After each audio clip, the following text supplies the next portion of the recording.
All right, how you guys doing? We're back with another episode. Today we got Jamiere, one of my closest friends. We work together. We play sports together. We basically grew up together. So, he's a crazy athlete from Lancaster, PA. He went on, after a good high school career, he went on to play at Lackawanna College. And, I got him on here today to talk about a little bit about his story. So how you doing today, bro? I'm doing good. I'm glad to be invited to your podcast. I've been watching for a long time. Thanks for the invite. Yeah, of course, bro. I mean, for the topic today, nobody else really came to mind besides you because of everything I know, everything you went through. And I wanted to give the people a chance to see that, the mental struggles that you went through and stuff like that, and then to work through it, obviously, how you did to become the man you are today. That's big kudos to you and stuff. So if you want to get, the viewers a background, I guess, of your story, where you came from, the event we're going to be speaking on today, how it happened and how you recovered from it. So to start off in the beginning, kind of went from a single household. You already know that, single parent household. So adversity was just always in my life in the beginning and all that, but I couldn't really stop that from me doing whatever I wanted to do in life. That's just an excuse, and I feel as though excuses just not right for anyone in this world. So, Yeah. So I'm. Coming from you came from a single parent household, but it was a strong foundation. That was because you had, obviously your mom, your grandparents and stuff like that. You had all that to fuel you and drive you and to become the person that you are today. You said adversity is a big part of your life, but how was it? So you played sports your whole life. You were a good athlete. You were a great athlete at all the sports you did. You were good at them. So, let's fast forward. Past all that, coming into high school. Big senior year coming up, you're the man of the team, you're the big guy on campus, whatever. Let's talk about really the turning point of your life. That one play at was it Hempfield, right? No, it was Warwick. Warwick, yeah. That one play at Warwick. I remember it to this day because I came down to watch the game, caught a slant across the middle, and then if you want to give the viewers, a backdrop of what happened afterwards. So kind of what happened was ran a slam right across the middle, as you mentioned. And I kind of knew from the beginning, I was like, yo, this pass, if it's high, I shouldn't even go for it. There's 4 people across the middle. Don't really want to be doing that right now. But, team player I am, I'm going to go do it for my team no matter what. But when I did that, I kind of felt a push in my back from the cornerback. And then once I landed on my right leg, I just heard a pop in my knee. And, I'd never felt anything like that in my life before. So I already knew it was bad already.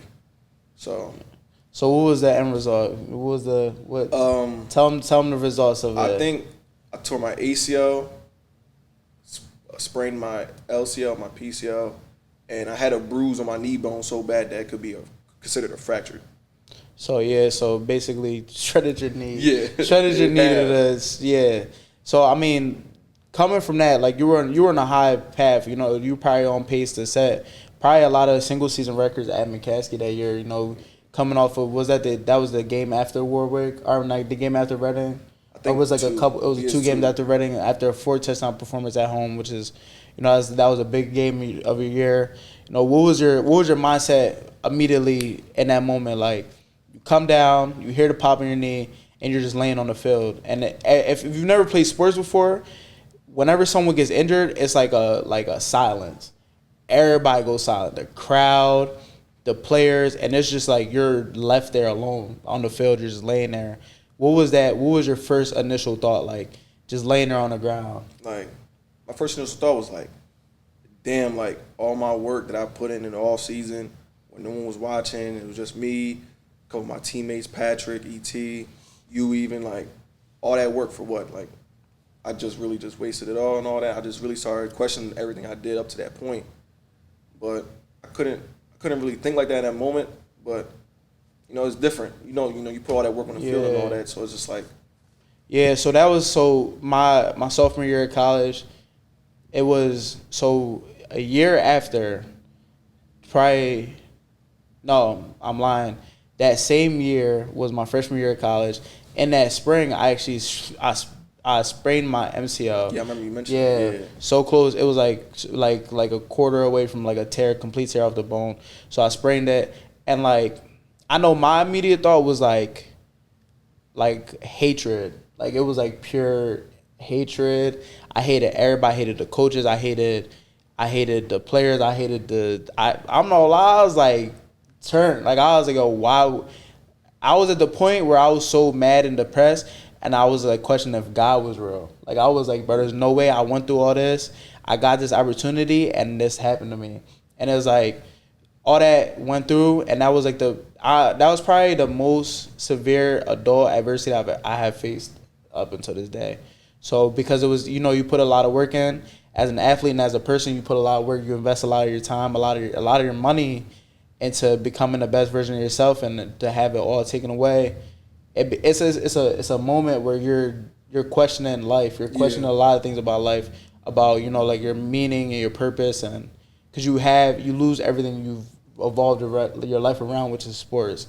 So what was it afterwards? Coming out of surgery then, because you tore it, you got the results, everything happened, you had the surgery. Now you're in your house, basically sheltered away from everybody, and it's just you and yourself. So what was your thought process going on now? It was. Oh, I mentioned this though. Everyone that checked on me though, I appreciate that a lot, because not that many people that can do like, right there in that moment, you see who really cares for you and values you as a person, and not just as a football player. You know what I'm saying? Like, So I appreciate everyone who did check on me and all that. But like you said, it's just a real gut check moment. Like you're like, I've put all this work in. I'm centered. I had interest from a lot of schools, and I know that once they hear this performance, is like they're probably just going to let me go and all that. And a lot of schools did do that. So it kind of just a down moment and all. I didn't want to be, looking at football, dealing with football. I just wanted to be left alone. It was a really dark time. Yeah, so I assume you probably went to like a very deep depression and stuff like that. Yeah. Like who bringing yourself in that, let's go to your lowest point of that depression, if you could recall it, like what did you do to waver yourself? Because a lot of people get to that point, and this is what we talked about. If y'all don't know, like this whole podcast is centered around male mental health, because majority of the suicides that happen in America are males. So a lot of people get into that lowest point, and their next result is just to kill themselves. So like you obviously didn't. You're here with us today, but going through that lowest point, what was your thought process to just remain sane? Because you can go crazy in that point, especially just being in your bed, not being able to do like the simple things that you used to do. Like I joke with people all the time, like you don't realize how much stuff you do bending your knee until you can't bend your knee. Like even like sitting down on a seat was like the hardest thing I ever did in my life with a lockout brace. I remember my first time having to use the bathroom, and I couldn't even get up the stairs. I had to up the stairs. I'm like, wow, like this is how down bad I am right now. So my first night after school, or my first night at the dorm, they moved me to a dorm closer to my classes, because I was in a dorm like dumb far from my classes. Right. They moved me. I remember like the first night in there, we had a fire drill. And I'm on the 3rd floor, so like you can't use the elevator.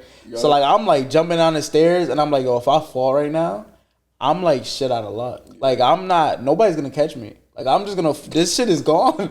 My knee is gone. Like I'm just gonna lose it. So that was like, to me looking back on it, that was like a happy moment, because that kind of made it a joke, because it was like, I could play around with it, whatever. But what was like I said, like what was your low, like in that lowest point, what were you doing? Like, because it's really humiliating. Like you're like, damn, I can't do these basic tasks by myself. Like I kind of would say this. I had to be more vulnerable, communicating with other people more. Just communicate about like, yo, like I need help. Like I don't really ask for help a lot, but in that lowest point, I need help. Like, yo, can you help me do this? Help me do that. Can you communicate? Like just talking with other people, just kind of take my mind off of it and all that, because I don't like I'm cornered in the room the whole day. I don't even want to think about this. Like, yo, tell me about your day. How was school? You mean what you go through? Like, yeah, so you were definitely probably reaching out to people to see if they could help make your mind go away from it. When I was going through it, it was so before my freshman year of college, basically like 10th to 12th grade, me and my mom were in like a really rough patch. Like there would be like months where we wouldn't speak. Like I wouldn't say a single word to my mom. And if anybody knows me personally, they know my mom is like my best friend. Right. We were going through like a really rough patch. I didn't live with her. We weren't communicating. If I knew she was coming over, I was out the crib. Like I wasn't really talking to her, wasn't really fucking with her for real. But I'm grateful for that moment because that was like the time that I rebuilt my relationship with my mom. Because every single day, like you said, like the people that checked up on you was like, damn, like I'm more than a football player to you.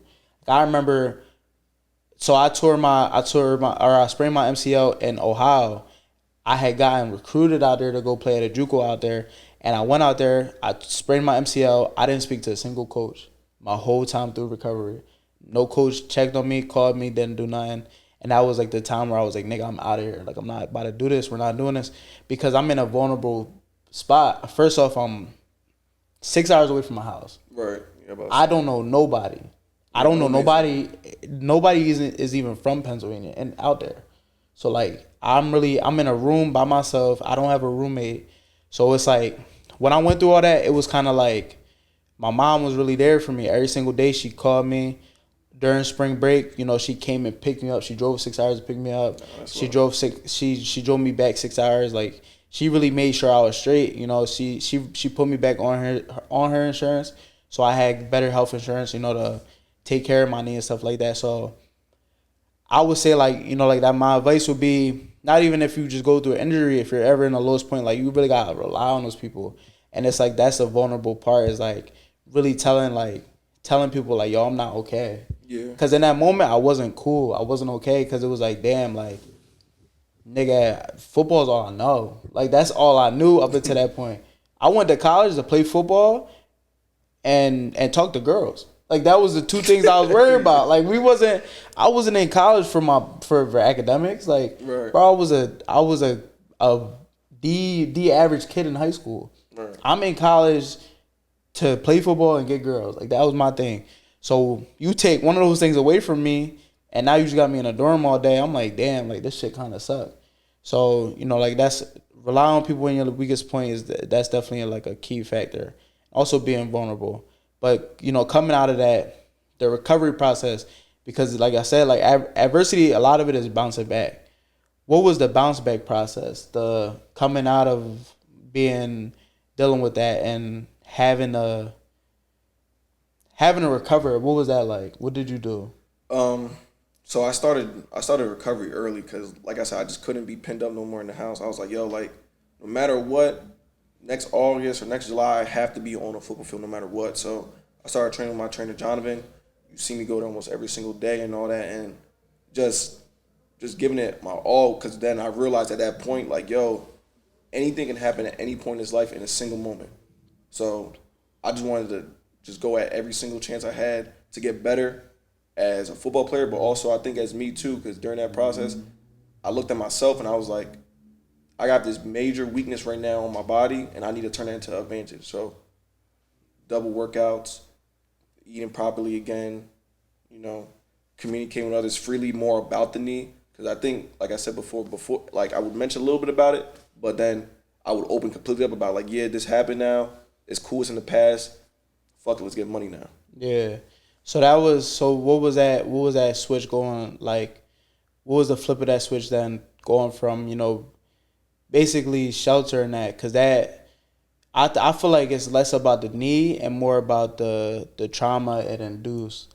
Yeah. Going into it. So what was that like, you know, having to open that door again? Cause it, you know, like we spoke about it. I mean, the knee, you tearing your ACL wasn't the hard part. The hard part was losing everything that came with it.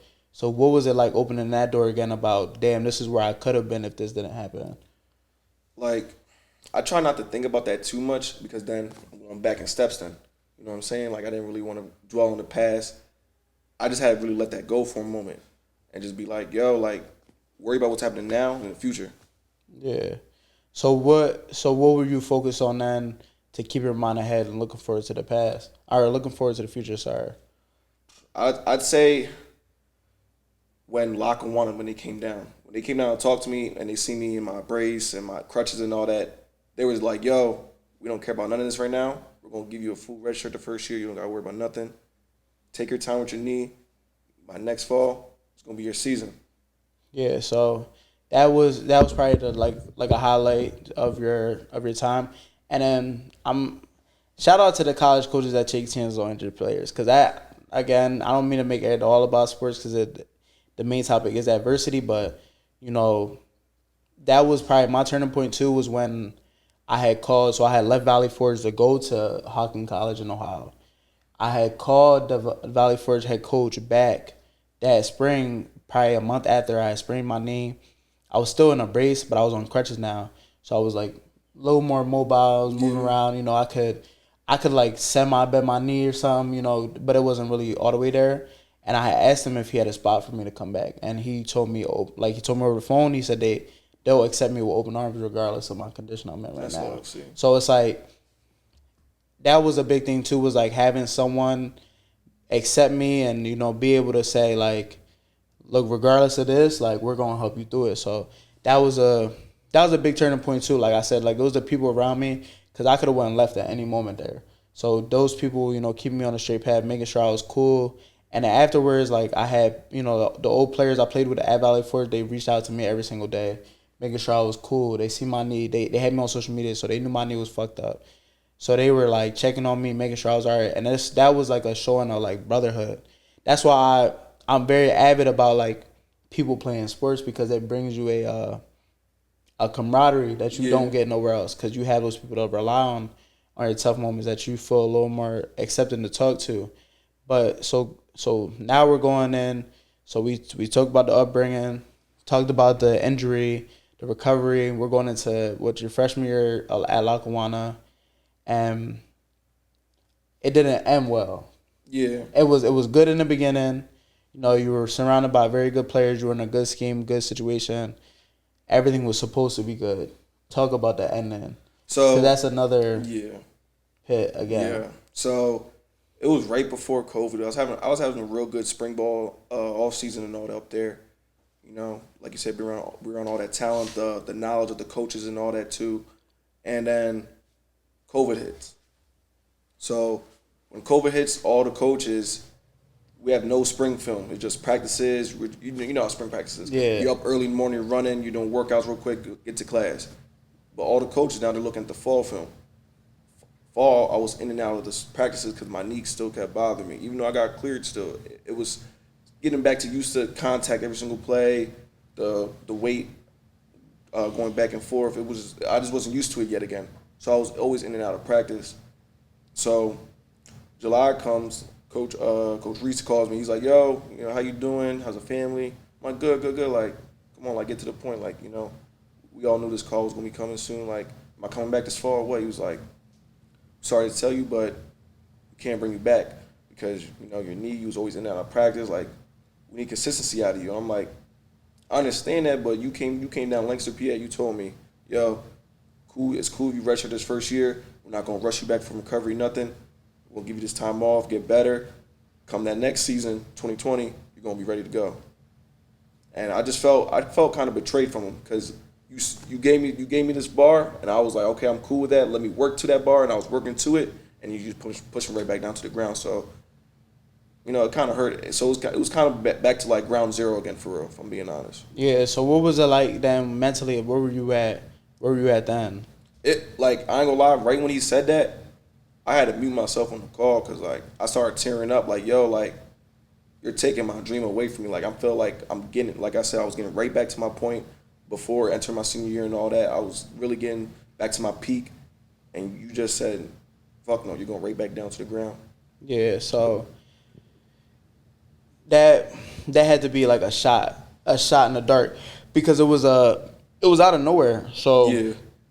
It was out of nowhere. It literally happened out of nowhere. Like, there's no other way to describe it. Right. You get a random call. Well, not a random call, but you get a call out of nowhere. So it's like, all right, what the fuck? Like, what's going on? How did you bring yourself back up from that? Because the person you are now, and like, you would never know all this stuff happened to you in the span of a year, 2 years. You never know that this much up and down surrounding this one thing that you've built your life around. Because let's be honest, when you play a sport and you're good enough to play it in college, you've built your life around that sport. You've built every single year of your life around that sport, day in and day out, is football, football, football. Let's go. What's up? I'm trying better for football. I'm doing this because I want to be better at football. Like, I remember I used to play other sports, but it was like, how's this going to benefit me for football? Yep. That's the first thing I ask coaches. How's this going to make me better to be a better football player? So what was it like, having that basically like forcefully stripped away from you? Like I mentioned, it hurt, but I think God works in mysterious ways. Because literally, like, a couple months later and all that, I see my old football coach at a grocery store. And he was like, yo, like, how you doing? I didn't even know you were back in Lancaster. Boom, boom, boom. Conversation goes on, and he's like, yo, like, come to the freshman practice one of the times. And I was like, all right, that's cool. Like, I'll come real quick. I'll see what's happening there. And just took off from there. And I think that's when I bounced back mentally from trying to be a player, and I went to being a coach for football. Yeah, so now you're on the varsity staff, obviously. So we're fast forwarding again. What has it been? 2-3 years? 4 years? Yeah, almost 4 years. Almost 4 years. Now you're a varsity. Now you're part of the varsity staff. Those first 3 years on freshman were like, because even me being out there, I walked away from the game like voluntarily. I was like, I'm done with this. But still, like, being out there and around it, you were like, damn, like, I miss this. Yeah. Like, how was that for you? Like, being that close to something that it's almost like, like that old meme where it's like, you got to be quicker than that. Like, how was it being that close to something that you just couldn't grasp? It hurt because, like, every single day, sometimes I would be like, yo, I remember being out here working in practice. Like, just bring back the moments and the nostalgia and everything and all that. Like, ooh, I made that play there, or I made this pick here, or made that catch, or etc. So, but you kind of got to just block that out a little bit at that point then. You know what I'm saying? Yeah. So how have you used these lessons then to become the man you are? Because obviously, football's on the back burner. But football, I think that's a great sport because it teaches you a lot about life. It teaches you how to work in a team. It builds leadership qualities. And on top of that, like we've talked about all video, it builds adversity. Yes. Whether or not you like it, every single play you're getting punched in the mouth. And it's about how you're going to respond to that. So how do you think all this was catered towards your life of, like where you're at now? How do you think this has helped develop you into the person you are? Like, you play with me, Terrence. You know what I'm saying? Like, it just brings out the best in you as a person, football player, on and off the field. Like, mentioned the leadership qualities. You got to be able to work with other people consistently every single play, be vocal. So I would say football is the best thing, but I think coaching was even better than being a player because now I get to spread my knowledge to everyone and tell them, like, yo, don't do this in class especially, or don't do this on the field because it's two similar things. It just might be two different scenarios. Yeah, so that was my big thing was, going from walking away, and I was like, my big thing was like talking to kids that play football now was like, nobody I've seen, and this isn't the shit on nobody, none of the young ones, but nobody that I've seen is good enough just to walk around and skip class. Right, 100%. Like, we don't got, nobody there is that nigga. Like, No. And even them niggas isn't skipping class. So it's like, like that's my big thing is like preaching accountability in academics. Because so a lot of kids don't know you need a certain GPA to get a scholarship. Yeah. And I didn't know that till my senior year. Exactly, about to say. No. So it was like, if I would have had someone like me going this whole time, maybe my life would have been different. But I can't worry about that. I gotta, give that to the youth. So that was my big thing is like, let me think about how can I impact them in their life with football through what I've learned. And that's what I do now is, whenever I see a football player, I talk to them about, first thing I ask them is how your grades. Because that's the only thing that matters. It don't matter how you play on the field because there's 1,000 other youths that want to play college football. But how are your grades? That's going to separate you. All right, your grades is cool. Now we can get into the intangibles, like how much you squat, how much you bench, how much you deadlift, hand clean, power clean. We could get into that later. What's your grades like? That's what the first thing the coach is gonna ask when they walk up is, what's your grades? So being able to empower the youth through that is a big thing, and it's an ability that not a lot of people have. Because a lot of people are good players and not good coaches. Right. So they don't have that translation to be able to take what they've learned and give it to a kid and be able to help them and work with them. So that's definitely like, bro, kudos to you, because like a lot of people can't do it.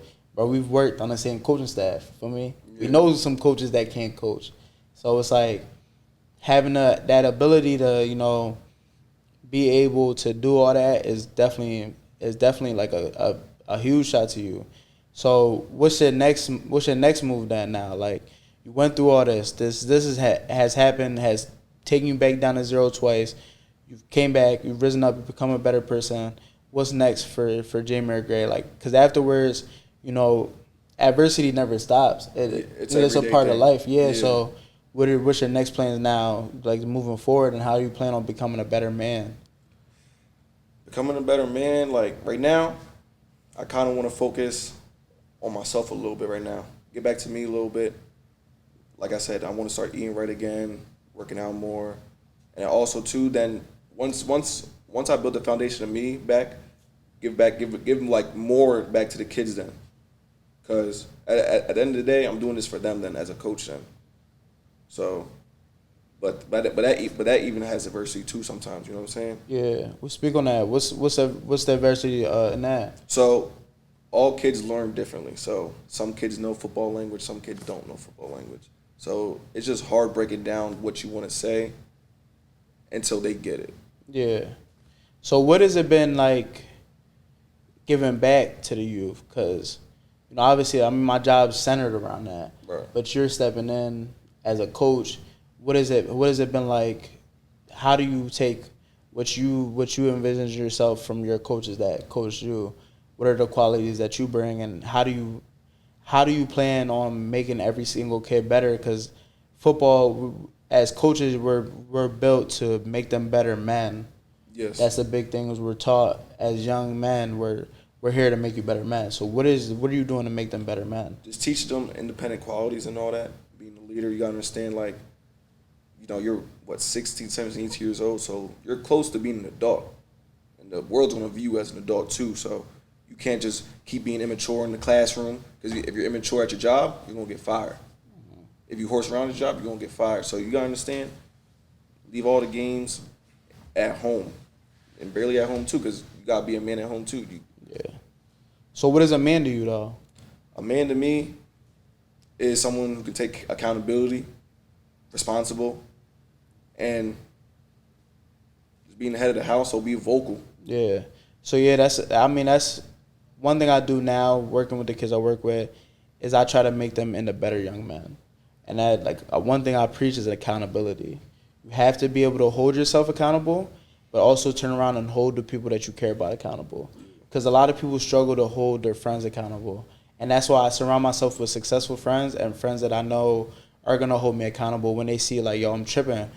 Like, we've had talks before, like, yo, nigga, you're tripping. Like, what are you doing? You're bugging the fuck out. Because it's like, all right, if I'm not getting that from nobody else, I'm going to keep doing this. And it's like, damn, maybe I was drawn, but now it's too late because now I'm too deep into this shit. I got to deal with the consequences. So one thing I preach is accountability. Being a better person, a better human being is being accountable. Got to be able to hold yourself accountable. Got to know when you're like, nigga, I'm drawn. Like, you feel me? One thing I'm very big on is like saving money. So like I save money all the time, and it doesn't look like it because I buy a lot of shit, but it's because I saved up all that. Right. I've saved bread towards what I want. But I've learned that in order to save money is about being accountable, because you have to be like, nigga, do I really want this or do I need it? And then it's like, if I buy some shit that I want and I buy it in surplus, it's like, did I really need that shit? And it's like, damn, could have did without it. Right. You feel me? So accountability. And also leadership. I feel like everybody has the ability to be some form of a leader. Not everybody's a vocal leader. That's not everybody's thing. I wasn't a vocal leader. I'm still not a vocal leader. That's not who I am. I'll lead you by example, though. I'll show you what's right and wrong. And I feel like people have to identify those qualities within themselves. Am I a leader, Or am I a vocal leader or am I a leader? Do I show people the right thing to do? Because that's still a leadership quality. Yeah. Even though you're not saying like, yo, bro, do this. That's right. Yeah, I'm about to say. You showing them is leading the pack into doing the right thing. So those are my two big main things. Those are my pillars that I try to build on. And also there's a third one is being honest. Whether or not people like it, you have to always be honest. Honesty is the key to life. Because the more you're honest, the easier life becomes for everybody else around you. And the easier your life becomes for yourself. So, but I appreciate you, bro, for having you on here. I don't know what, like, you mean you showed up last minute. I know this was planned out last minute, and you really slid through. So I really appreciate you because not a lot of people really answered me when I was talking about it. So you really held it down. So what's like a final keynote that you would leave for the viewers at home? I would say, if you ever are dealing with any like I said, adversities every day in life, so don't dwell too much on it. Like, it's going to happen, which is matter about how you respond. Everyone sees you going through it, but they're like, yo, how you going to come back from it though? Yeah. Like, don't dwell on the past too much. Focus on how you're going to respond and surround yourself with the right group to always build you up. No, stamp. See, I mean, hey man, surround yourself with the right people. That's how you get successful in life. That's how you do it. But so next week we got another video coming up. We got a video with another one of my friends. He's gonna be talking about the traumatic loss of a loved one and what that would look like for him and how he dealt with that. So make sure y'all tap in. Yo, like, comment, subscribe. Once you subscribe, turn your post notifications on so you know when we drop. We're also on Instagram. We're also on TikTok. So if you want to follow us over there, Beyond the Surface Podcast on TikTok and Instagram, you'll get daily updates on there. And also at 100 subs, we're doing a $100 giveaway. So make sure you tap in. Make sure you logged in for that. Because in order to be entered in the giveaway, you got to subscribe. All right, so everybody have a blessed day, man. Stay safe.